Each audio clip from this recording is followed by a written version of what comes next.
नमस्कार. शासनच्या यूट्यूब चॅनलवर आपलं सर्वांचं खूप खूप स्वागत आहे. तर आताच्या घडीची सर्वात मोठी ब्रेकिंग न्यूज म्हणजे राज्य सरकारी कर्मचाऱ्यांची थकीत वेतन आणि भत्ते अदा करण्यासंदर्भात आताची मोठी बातमी.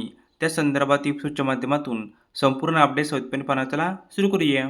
शालांत प्रणालीमध्ये डिजिटल सर्व्हिस रेकॉर्ड्स करण्याबाबत श्री पवन जोशी बिझनेस अनालिटिक्स यांच्या प्रती दिनांक 9/4/26 रोजी महत्त्वपूर्ण परिपत्रक निर्गमित करण्यात आले आहे.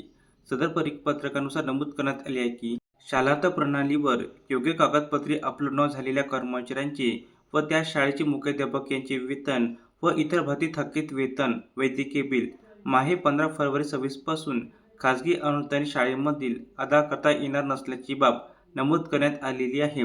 तसेच ज्या शिक्षक आणि शिक्षकेतर कर्मचारी यांचे शालांत प्रणालीवर कागदपत्रे हे DDO 2 शिक्षणाधिकारी, विभागीय शिक्षण उपसंचालक, सचिव रिजेक्ट झाली असल्यास त्याबाबत वैध अवैधचा निर्णय संबंधित क्षेत्रीय अधिकारी यांनी तातडीने देणे अनिवार्य असणार आहे.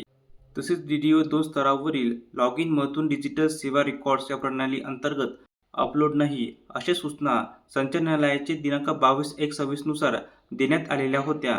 दिनांक 8/4/26 रोजीच्या माननीय आयुक्त यांच्या समवेत झालेल्या बैठकीतील निर्देशनाप्रमाणे पुढील कार्यवाही करण्याचे निर्देश देण्यात आले आहेत. तसेच ज्या कर्मचाऱ्यांच्या वैयक्तिक मान्यता अथवा आदेश तपासणी अधीक्षक ते विभागीय अध्यक्ष या स्तरावर अमान्य केलेले आहे. तसेच ज्या कर्मचाऱ्यांचे कागदपत्रे DDO 1 स्तरावरील काम अद्याप पूर्ण झाले नाही, वेतन व भत्ते अदा करता येणार नसल्याचे स्पष्ट करण्यात आले आहे. तर अशा प्रकारे राज्य सरकारी कर्मचारी संदर्भात अतिशय महत्त्वपूर्ण अपडेट या एपिसोडच्या माध्यमातून आपण पाहिली आहे.